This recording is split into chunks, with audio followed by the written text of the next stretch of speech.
L-ewwel kliem li lissen Ryan Sultana mal-pulizija kienu li kien hu li spara lil Vince Xwiereb. Dan kien il-kliem tal-ispettur Wayne Camilleri li xehed fil-komparazzjoni tax-xhieda fil-konfront ta' Ryan Sultana li jinsab mixli li darab gravi lil Vince Xwiereb ta' 55 sena magħruf bħala Loranġo b'tir ta' arma tan-nar fl-klien. L-ispettur Camilleri li qed imexxi l-prosekuzzjoni flimkien mal-avukat George Camilleri qal li Sultana qallilhom li hu għamel dan għax kien qed jibża mill-vittma meta marlu quddiem id-dar u kellu xi ħaġa sewda f'idu. L-ispettur xehed li Sultana qallilhom li Loranġo baqa' qatt ma radlu mas-7,000 flus li kien selfu li hemm allegazzjoni ġiet miċħuda mill-vittma. Sultana qal ukoll li hu ma rridx joqtol lil Xwiereb iżda waħda miċ-ċombiet kienet żengulija bil-konsegwenza li laqtet lill-vittma. L-ispettur Camilleri xehed ukoll li ġie magħraf li l-vittma kienet xempel xi nies u jipprova jxaħħamhom biex jiġdu favorih.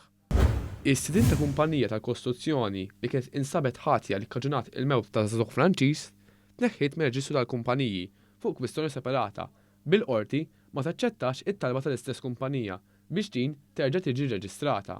Iż-żagħżugħ ta' 19-il sena tilef ħajtu fl-2011 wara li ġnien fil-ħajt ta' proprjetà fis-swieqi li kienet jinkri ma' sħabu waqa' fuqu. Il-ħajt kien mibni mill-kumpanija Basdos Development Limited. Matul is-sena li għaddiet, l-istess kumpanija resqet rikors fil-qorti biex terġa' tiddaħħal fir-reġistru tal-kumpaniji wara li din tneħħiet minħabba li fl-aħħar 7 snin ma ppreżentax dokumenti tat-taxxi fost oħrajn.